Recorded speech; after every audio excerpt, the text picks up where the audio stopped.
Rubbermaid was once the most admired corporation in America. In June of 2004, the United States Department of Labor made an official finding about 850 people who'd just lost their jobs in Wooster, Ohio. The finding was this: their jobs had not been lost to imports, and their employer had not moved production overseas. That was the ruling. On paper, signed, published in the Federal Register. The plant was Rubbermaid, not a Rubbermaid plant, the Rubbermaid plant, 1147 Akron Road, the address where the whole company started back in 1920, when 9 local men put together $26,800 to manufacture toy balloons. 9 years before it closed, Fortune magazine had ranked Rubbermaid the most admired corporation in America. Not the most admired plastics company. The most admired corporation in the country, across every industry, 2 years running. And here's the part almost nobody in Wooster knew at the time. The reason the Labor Department turned those workers down had nothing to do with Mexico, or China, or trade policy of any kind. It had to do with the machines. Wooster was one of the largest plastics molding plants in the United States, and it had a quality its engineers were genuinely proud of. Almost any machine on that floor could be switched over to run almost any product the company made. Storage totes, refuse containers, clear plastic bins. It was the most flexible plant Rubbermaid had. So when the steel workers filed for federal trade adjustment assistance, the government asked what sounds like a simple question. Which specific product line did these workers make? And the answer was all of them, which meant, under the rules as the department applied them, that they couldn't be counted. The thing that made Wooster the best plant in the company is the exact thing that disqualified its workers from federal help. Twice.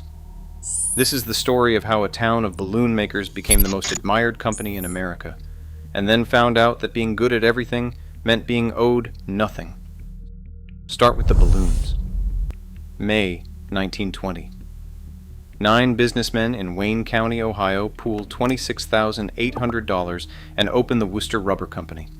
The product is toy balloons. The company survives, but it doesn't thrive. Then, in 1933, a man named James Caldwell and his wife patent a dustpan. Rubber blue. Unremarkable to look at.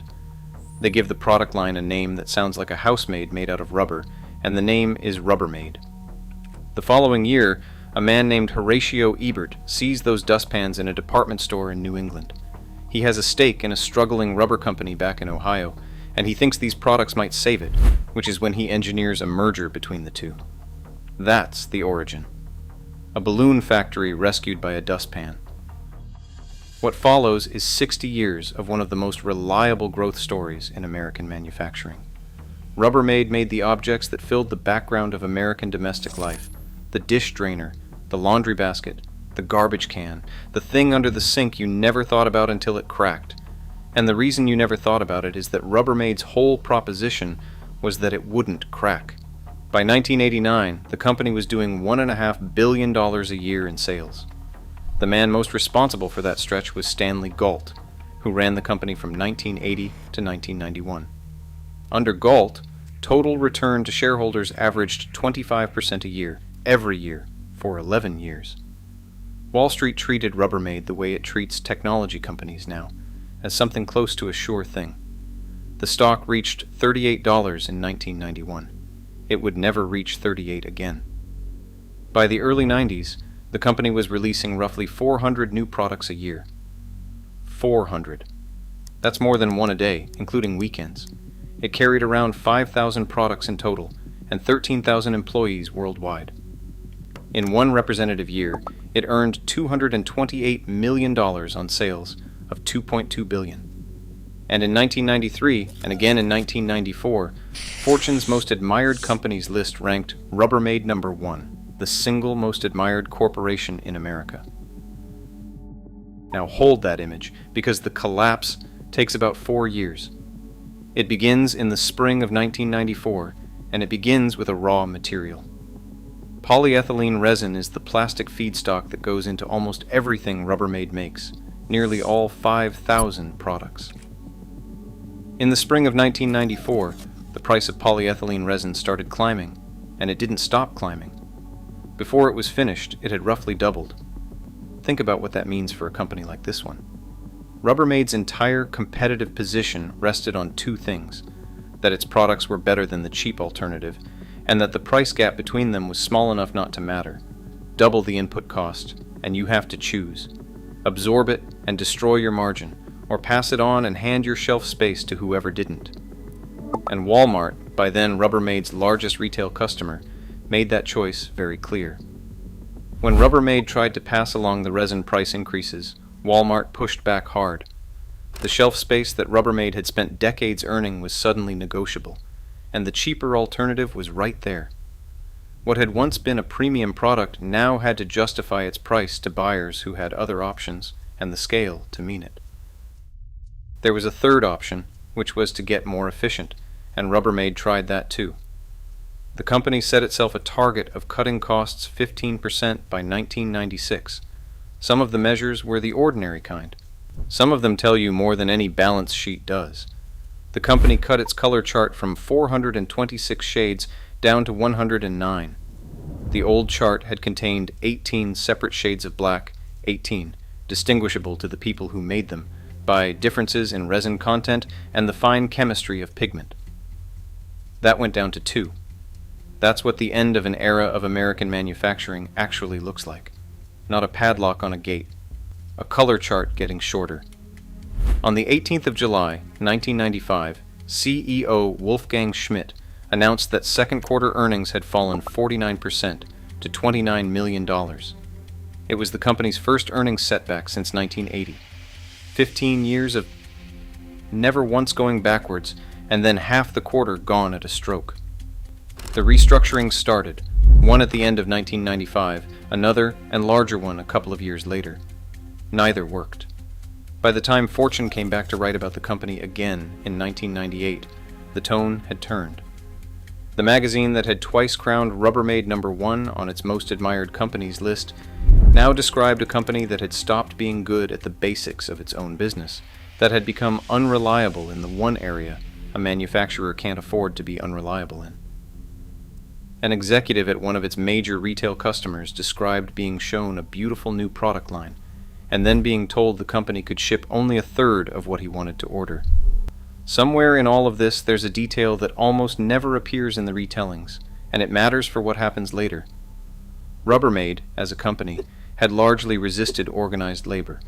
Across its plants and its subsidiaries, the workforce was mostly non-union. There was one exception: Wooster, the founding plant, 1147 Akron Road, the only Rubbermaid facility organized by a union, in that era the United Rubber Workers. One plant in the whole company where the workers had a contract and a local and a grievance process. Hold that. In the autumn of 1998, Newell Company of Freeport, Illinois, agreed to buy Rubbermaid. Newell wasn't a household name, and it didn't need to be. It was a machine for acquiring household names, cookware, picture frames, window blinds, pens, hardware, and running them at a level of operational discipline that Rubbermaid, by that point, could no longer match. The shareholders of both companies approved the merger on the 11th of March, 1999, and it completed on the 24th. 78 years of independence ended by a share exchange.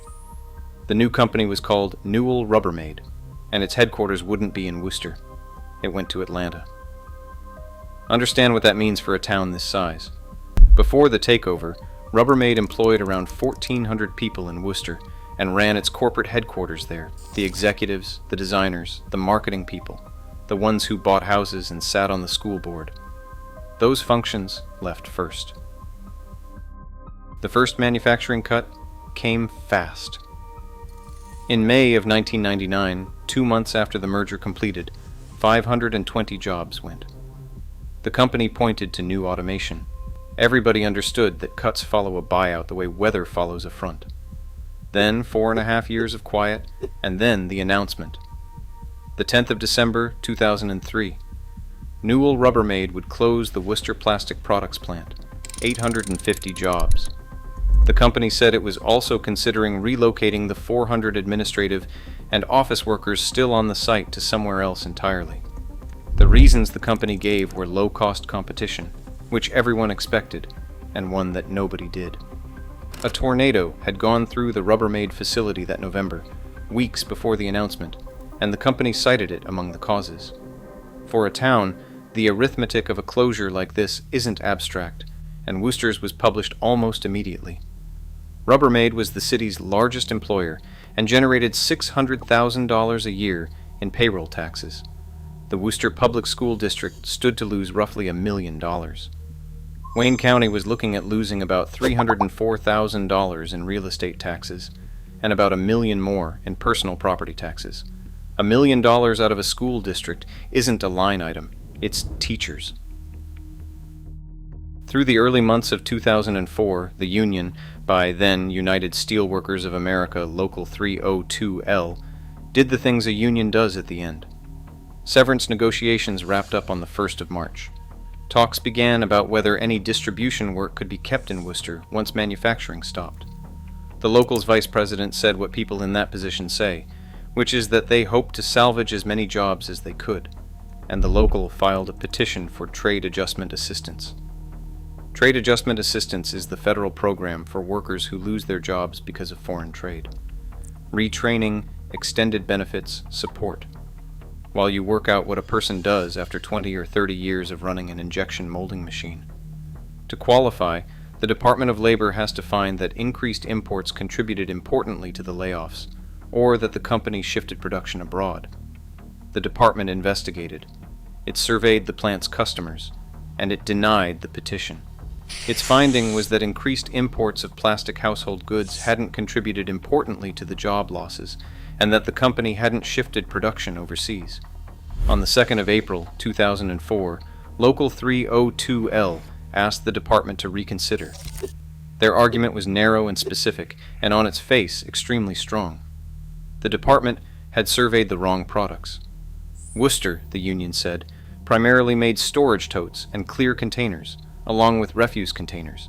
Survey those, and the picture changes. On the 3rd of May, the department agreed to reconsider. It went back to the company for clarification, and it asked whether the plant's product lines could be separated out. And a company official explained that they couldn't. Rubbermaid didn't organize its workers by product line because it didn't need to. The machines at Wooster could run almost any product line the plant made. Any of them. What the industry would call flexible manufacturing, the ability to retool a line overnight, to absorb a new product without building a new facility, had been Wooster's defining achievement.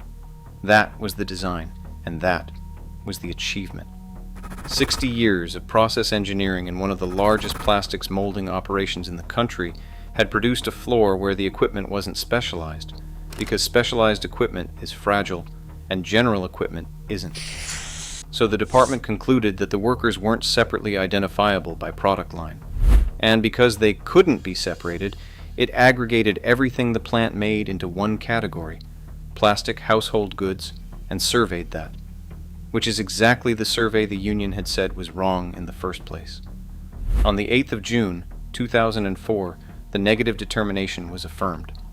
The plant finished closing that same month. Now go back and read the finding again, knowing what you know. The men and women at Wooster weren't turned down because a bureaucrat decided their case was weak. They were turned down because their plant was too good at doing more than one thing. The flexible manufacturing capability that had made Wooster the crown jewel of the most admired corporation in America. The reason it could absorb 400 new products a year. The reason it could switch a line overnight. The reason it was worth building in the first place was converted, in an administrative proceeding, into the reason its people couldn't be identified as a group. They were uncountable, not unimportant, uncountable. And there's one more thing worth sitting with. Rubbermaid didn't fail because it stopped making good products. By every account, it never stopped. It failed because the price of polyethylene resin doubled, and because the retailers it depended on, Walmart foremost among them, were no longer willing to carry that cost, and because the company couldn't adapt fast enough to a world where being the best was suddenly worth less than being the cheapest. The people at Wooster had no say in any of that. They didn't set the price of resin, they didn't negotiate with retailers, and they didn't approve the merger, or choose Atlanta, or write the restructuring plans. They just ran the machines, whichever machines needed running that day. 1147 Akron Road is where 9 men once bet $26,800 on toy balloons. It's where a blue rubber dustpan turned into a company that Fortune magazine, twice, called the finest in America. And it's where, in the summer of 2004, the federal government determined that 850 people who'd just lost everything hadn't lost it to anything the law recognized.